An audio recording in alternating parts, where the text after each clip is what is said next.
तो दोस्तों, नेटफ्लिक्स की सबसे पॉपुलर सीरीज वेंसडे का सीजन 2 रिलीज हो गया है।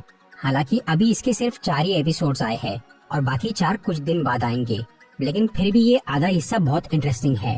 हॉरर, कॉमेडी और सस्पेंस से भरा हुआ ये टीवी शो काफी बढ़िया है, लेकिन इस नए सीजन की स्टोरी पहले से भी ज्यादा कॉम्प्लेक्स हो चुकी है। इसीलिए आज मैं वेंसडे सीजन 2 के पार्ट 1 को शॉर्ट में एक्सप्लेन करूंगा। तो आइए देखते हैं।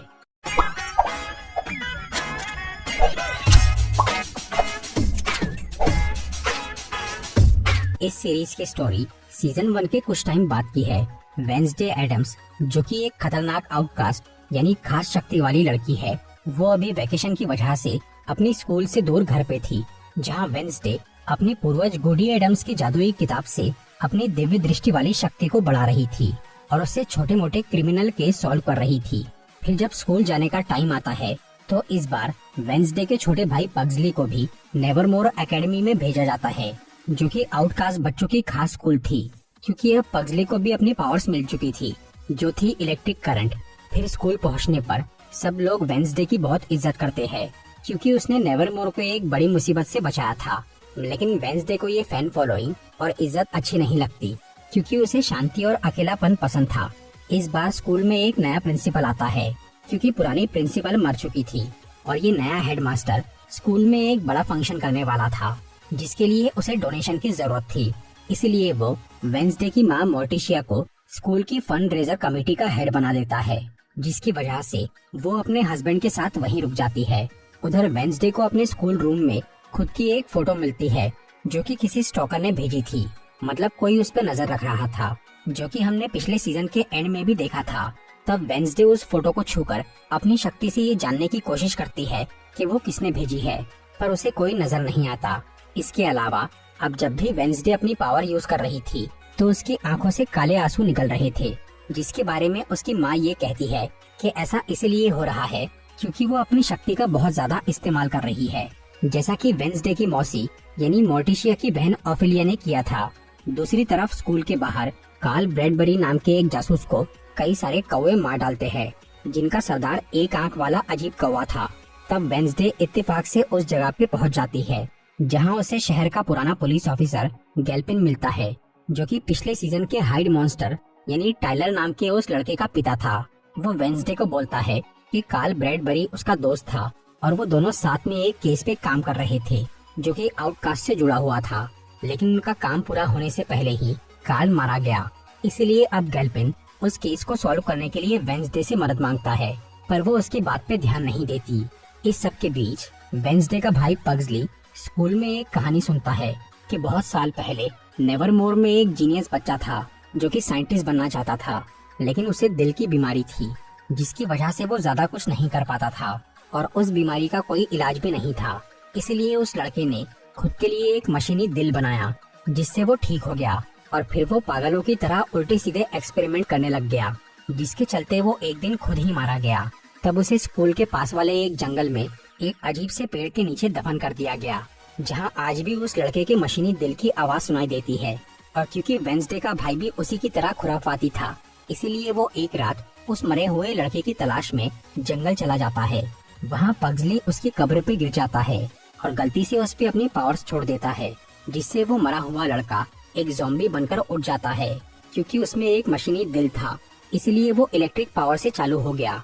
तब पग्सली उस ज़ॉम्बी को पकड़ के स्कूल के पास ला लेता है और अपने दोस्त यूजिन के शेड में छुपा देता है, क्योंकि वो उसे अपना पेट बनाना चाहता था। उधर वेंसडे का स्टॉकर उसकी लिखी हुई एक नॉवेल चुरा लेता है और ये मैसेज देता है कि वो नॉवेल उसे स्कूल के एक फंक्शन की चिता में मिलेगी। तब वेंसडे वो फंक्शन में जाती है और उस जलती हुई चिता में से अपनी नॉवेल बाहर निकालती है। फिर वहाँ वेंसडे को स्टेज पे बुलाया जाता है, जहाँ प्रिंसिपल ने उसके सम्मान में एक पेंटिंग बनवाई थी, लेकिन वेंसडे उसे जला देती है, क्योंकि उसे हीरो बन के ऐसे फेमस नहीं होना था। इसके बाद वो उस फंक्शन से निकल जाती है। तभी उसकी फ्रेंड इनेड उसके पीछे आती है और वो जैसे ही वेंसडे को छूती है तो उसे एक दृश्य दिखता है, जिसमें इनेड मर चुकी थी और उसके आसपास बहुत सारे कौवे थे। वहाँ वो एक आंख वाला कौवा भी था, जो कि इनेड की कब्र पे बैठा था। ये देखकर वेंसडे बहुत डर जाती है और अब भी उसकी आंखों से वो काले आंसू निकल रहे थे। तब उसे मोर्टिशिया बोलती है कि वो गुडी की किताब इस्तेमाल करना छोड़ दे, नहीं तो वो अपनी आंटी की तरह पागल हो जाएगी। पर वेंसडे को अभी खुद से ज्यादा इनिट की फिक्र थी, लेकिन वो इनिट को ये नहीं बताती कि उसने अपने सपने में क्या देखा है, ताकि वो अपनी मौत की बात सुनकर डर न जाए। इसके बाद वेंसडे गैल्पिन से मिलने उसके घर जाती है, क्योंकि उसके दोस्त की मौत भी कौवों की वजह से हुई थी और इनिट की मौत में भी उसे कौवे दिखे थे। पर उस घर पे गैल्पिन पहले से ही मरा हुआ पड़ा था और उसके आसपास भी वही कौवे थे। तब वेंसडे उसकी डेड बॉडी को हाथ लगाती है, ये जानने के लिए कि उसके मर्डर में किसका हाथ है। लेकिन अब वेंसडे की शक्ति काम नहीं करती, इसलिए वो वहाँ दूसरे सबूत ढूंढने की कोशिश करती है। पर तभी वहाँ पुलिस वाले आकर उसे पकड़ लेते हैं, लेकिन फिर वेंसडे के पिता उसे छुड़वा लेते हैं।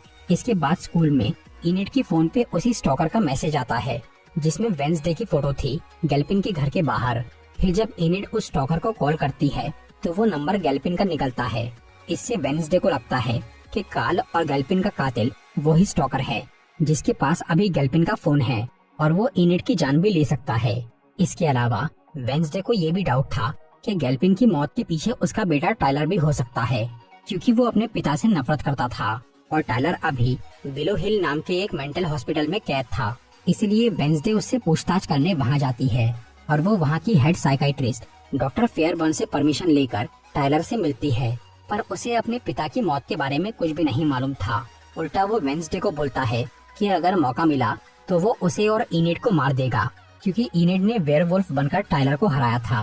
फिर वेंसडे वहाँ से लौट जाती है और स्कूल पहुँचने पर उसे पता चलता है कि इनिट और उसके बॉयफ्रेंड को वही स्टॉकर ने किडनैप कर लिया है, जो कि उन दोनों को बचाने के लिए वेंसडे को आधे घंटे का समय देता है और कुछ पहेलियां सुलझाने बोलता है।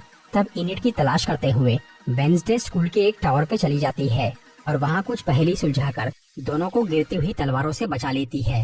फिर वो स्टॉकर उसके सामने आता है, जो कि असल में एग्नेस नाम की एक लड़की थी, जिसके पास गायब होने की शक्ति थी। वो वेंसडे की जूनियर थी और उसकी बहुत बड़ी फैन थी।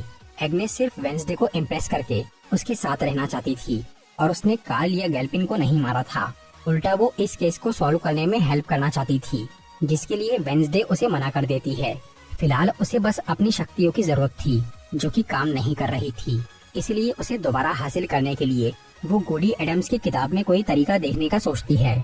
पर वेंसडे की गैर मौजूदगी में उसकी माँ वो किताब लेकर चली गई थी और उसे वापस नहीं कर रही थी। दूसरी तरफ पग्सली उस ज़ॉम्बी को खिला पिला के पाल रहा था, जिसके बारे में यूजिन के सिवा किसी को नहीं पता था। पर उस ज़ॉम्बी का मामूली खाने से पेट नहीं भर रहा था, इसलिए वो अपनी चेन तोड़ के शहर में निकल जाता है और एक आदमी को मार के उसका दिमाग खा लेता है, जिससे अब वो ज़ॉम्बी का शरीर ठीक होने लगता है और उसके अंदर दिमाग आने लगता है। फिर वो वापस अपने उसी शेड में लौट जाता है, जहाँ पग्सली को ये नहीं मालूम था कि उसने क्या किया है, लेकिन वो उसकी ग्रोथ देखकर खुश था। पर यूजिन को उस ज़ॉम्बी से डर लग रहा था और वो इस बारे में स्कूल वालों को बताकर उससे छुटकारा पाना चाहता था, लेकिन पग्सली उसे रोक देता है। उधर वेंसडे बिना शक्ति के अपनी जांच नहीं कर पा रही थी। उसे बस इतना ही समझ में आया था कि उन कौवों के जरिए हमला करने वाला एक एवियन है, मतलब जिसके पास पंछियों को काबू करने की शक्ति होती है। लेकिन ऐसे आउटकास्ट की किसी को भी जानकारी नहीं थी।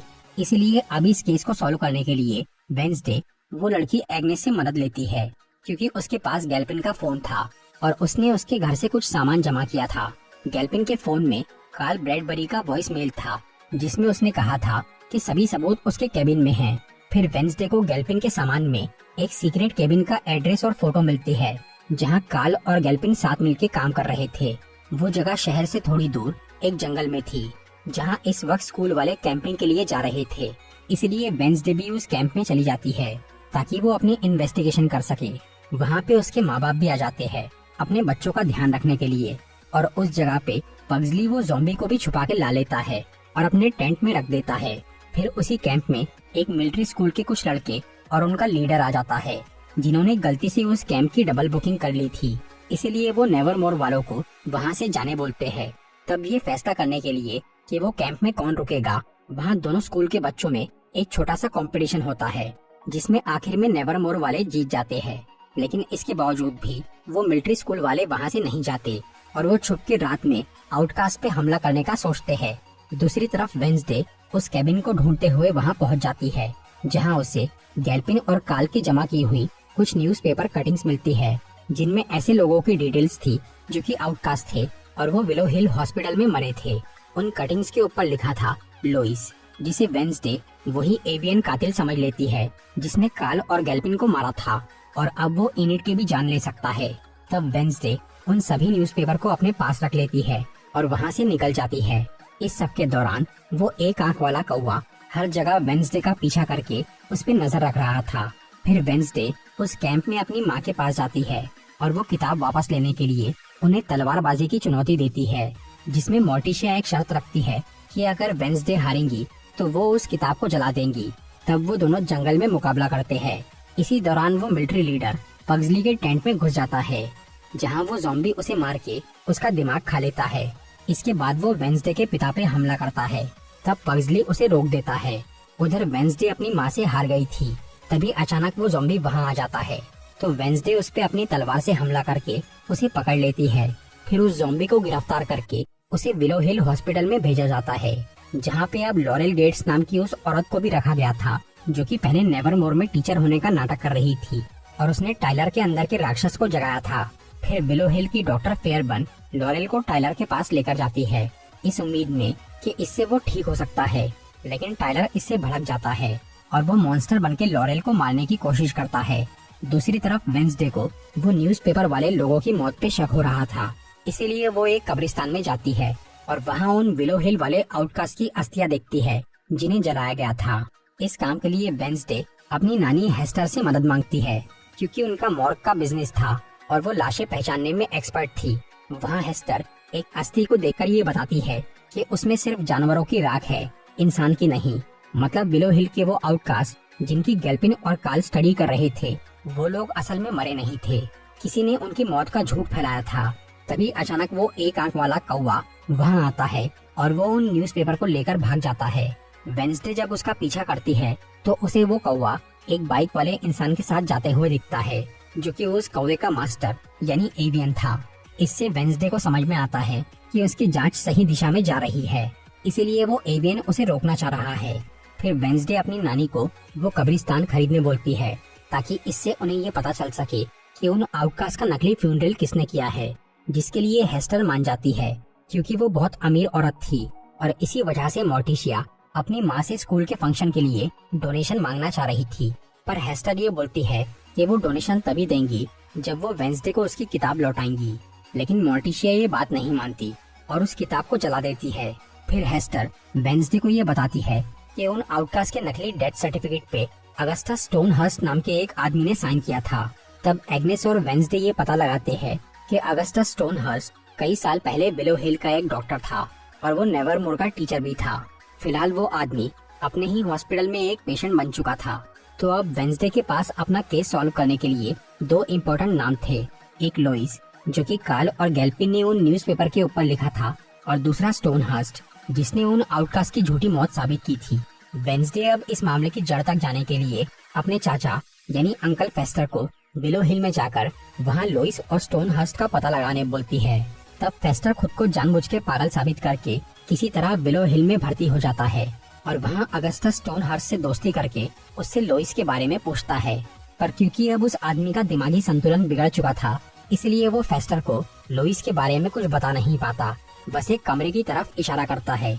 लेकिन जब फेस्टर वहाँ जाने की कोशिश करता है, तभी डॉक्टर फेयरबर्न उसे पकड़ लेती है, क्योंकि उसे ये पता चल गया था कि वो वेंसडे का अंकल है और वहाँ जासूसी करने आया है। फिर फेस्टर को उस हॉस्पिटल में वो ज़ॉम्बी के रूम में कैद कर दिया जाता है, जिसकी हालत अब काफी सुधर गई थी। उधर वेंसडे को ये पता चल गया था कि अंकल फेस्टर पकड़े गए, इसलिए अब वो खुद विलो हिल पहुंच जाती है और वहाँ एग्नेस की मदद से अंदर घुस जाती है। फिर वो फेस्टर के कमरे में जाकर उसे आजाद करती है, लेकिन वो दोनों वहाँ से निकलने के बाद उस रूम का दरवाजा खुला ही छोड़ देते हैं, जिससे वो ज़ॉम्बी भी बाहर आ जाता है और हॉस्पिटल के लोगों का दिमाग खाने लगता है। इससे वहाँ भाग दौड़ मच जाती है और इसी मौके का फायदा उठाकर लॉरेल गेट्स टाइलर के पास जाती है और उसे आजाद कर देती है, इस उम्मीद में कि अब वो उसकी बात मानेगा। लेकिन टाइलर उसे मॉन्स्टर बनके मार डालता है। दूसरी तरफ वेंसडे और फेस्टर उस रूम में जाते हैं जो कि स्टोनहर्स्ट ने बताया था। वहाँ उन्हें एक सीक्रेट अंडरग्राउंड जगह मिलती है जिसपे लिखा था long term outcast integration program, मतलब लोइस का शॉर्ट फॉर्म। और उस जगह पे आउटकास्ट लोग कैद थे जिनके नाम उस न्यूज़पेपर कटिंग में थे। यानी लोइस कोई इंसान नहीं था, बल्कि एक खुफिया प्रोग्राम था जिसमें आउटकास्ट पे एक्सपेरिमेंट किए जाते थे। तभी उस जगह पे वो एक आंख वाला कौवा और उसका एवियन मास्टर आता है, जो कि जूडी नाम की एक औरत थी और वो विलो हिल में असिस्टेंट का काम करती थी। वो फेस्टर और वेंसडे को बताती है कि वो असल में अगस्टा स्टोनहर्स्ट की बेटी है, जो कि एक आम इंसान था पर उसे आउटकास्ट जैसा बनना था। इसलिए उसने अपने हॉस्पिटल के आउटकास्ट पेशेंट्स को मरा हुआ साबित करके उन पे एक्सपेरिमेंट्स किए, जिसमें उसकी बेटी भी उसके साथ थी। और उसने खुद पे एक्सपेरिमेंट करवा के अपने आप को एक आउटकास्ट बनवा लिया और पक्षियों को काबू करने की शक्ति पाली। डॉक्टर फेयरबर्न ये सारे राज जानती थी, पर वो जूडी को अपना असिस्टेंट बना के खुद बॉस होने का नाटक करती थी। लेकिन उधर गैल्पिन ने लुइस प्रोग्राम के बारे में जान लिया था और वो नहीं चाहता था कि उसके बेटे पर वो इलीगल एक्सपेरिमेंट हो। इसलिए उसने उनकी पोल खोलने का सोचा, जिसकी वजह से जूडी ने उसे मार दिया और अब वो वेंसडे को भी मारना चाह रही थी। पर तभी फेस्टर उस जगह पे अपनी शक्ति से धमाका करता है और सभी आउटकास्ट को आजाद कर देता है, जो कि जूडी पे हमला कर देते हैं। लेकिन उन सब में एक शांत औरत थी, जिसे वेंसडे खुद अपने साथ लेकर वहाँ से बाहर निकलने लगती है। पर रास्ते में उसे टाइलर मिल जाता है और वो वेंसडे पे हमला करके उसे हॉस्पिटल से बाहर फेंक देता है, जिससे वो बहुत घायल हो जाती है। फिर टाइलर वहाँ से भाग जाता है और अब उसे इनिट की तलाश थी। दूसरी तरफ वो ज़ॉम्बी फेयरबर्न और स्टोनहर्स्ट के पास जाता है और उन दोनों को मार डालता है। वो ज़ॉम्बी अब बात भी कर पा रहा था और उसने स्टोनहर्स्ट को मारने से पहले उसे अपना पुराना दोस्त कहा था। मतलब वो दोनों एक दूसरे को जानते थे, क्योंकि वो दोनों पहले नेवरमोर में एक साथ थे। इसके आगे की कहानी इस सीजन के अगले पार्ट में दिखाई जाएंगी, जो कि जल्द ही रिलीज होगा। उसमें हमें वेंसडे का ठीक होना, उसकी शक्तियों का लौटना, इनिट की मौत का सच और टाइलर, जूडी और ज़ॉम्बी का क्या हुआ, ये सब पता चलेगा। तो दोस्तों, ये था वेंसडे सीजन 2 पार्ट 1 का एक्सप्लेनेशन। अगर आपको ये वीडियो अच्छी लगी हो तो इसे लाइक और शेयर जरूर करिए और ऐसी ही इंटरेस्टिंग वीडियोस देखने के लिए सब्सक्राइब कीजिए हमारा चैनल और इस बेल आइकन को दबाइए, ताकि आपको हमारी वीडियोस सही टाइम पर मिल सके।